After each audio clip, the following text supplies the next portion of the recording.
Another day, another story.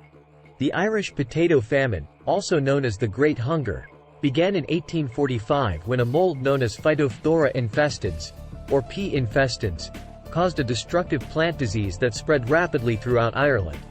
Welcome to Tabo Eminent Channel. The infestation ruined up to one-half of the potato crop that year, and about three-quarters of the crop over the next 7 years. Because the tenant farmers of Ireland, then ruled as a colony of Great Britain, relied heavily on the potato as a source of food, the infestation had a catastrophic impact on Ireland and its population.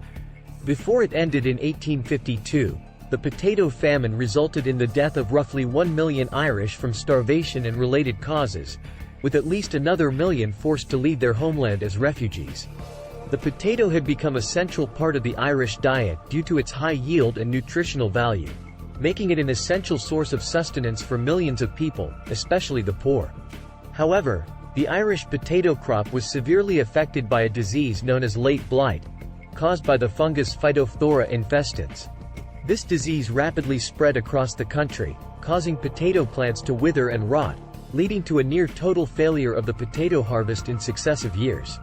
The impact of the potato blight was compounded by a combination of socio-political and economic factors.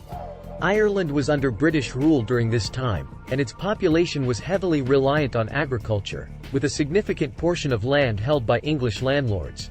The Irish peasantry, many of whom were tenant farmers, were vulnerable to fluctuations in crop yields and market conditions.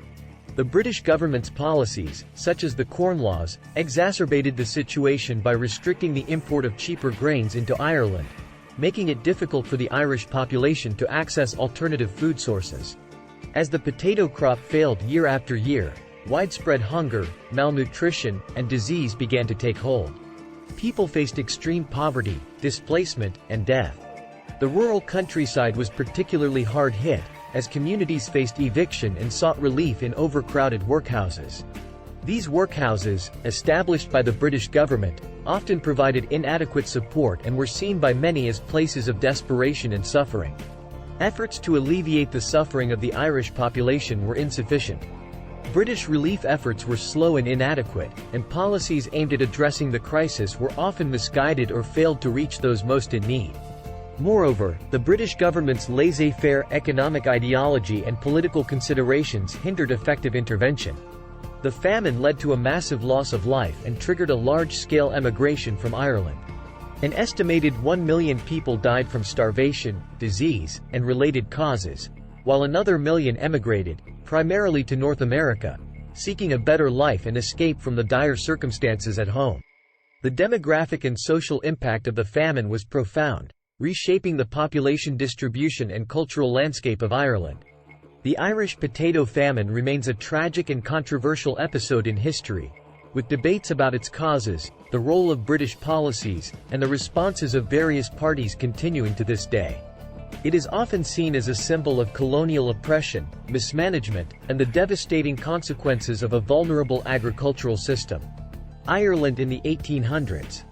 With the ratification of the Act for the Union of Great Britain and Ireland in 1801, Ireland was effectively governed as a colony of Great Britain, until the Irish War of Independence ended in 1921.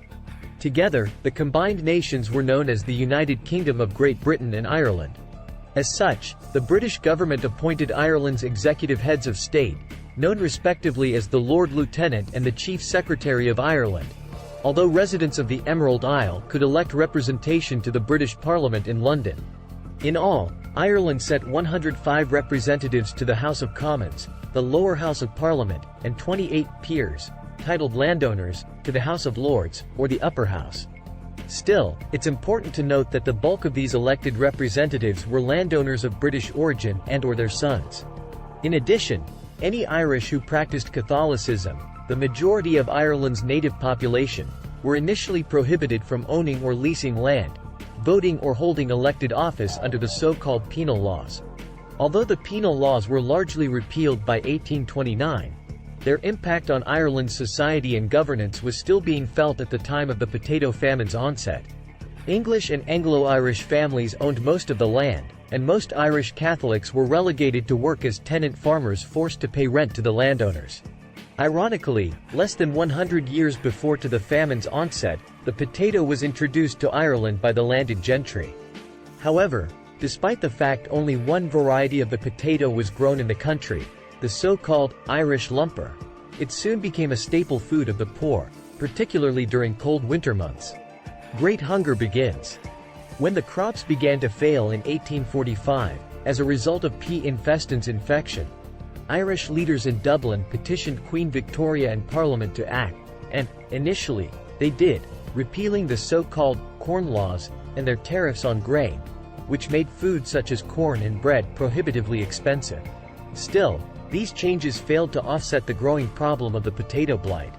With many tenant farmers unable to produce sufficient food for their own consumption, and the costs of other supplies rising, thousands died from starvation, and hundreds of thousands more from disease caused by malnutrition. Complicating matters further, historians have since concluded that Ireland continued to export large quantities of food, primarily to Great Britain, during the blight. In cases such as livestock and butter, research suggests that exports from Ireland may have actually increased during the potato famine.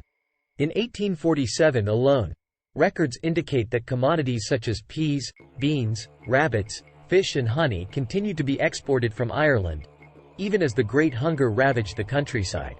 The potato crops didn't fully recover until 1852. By then, the damage was done. Although estimates vary, it is believed as many as 1 million Irish men, women and children perished during the famine, and another 1 to 2 million emigrated from the island to escape poverty and starvation, with many landing in various cities throughout North America and Great Britain. Legacy of the potato famine. With a population significantly reduced by 2 to 3 million, and increased food imports after 1850, the Irish potato famine eventually ended around 1852. But for those who remained behind in a decimated Ireland, a renewed appreciation was ignited for Irish independence from British rule.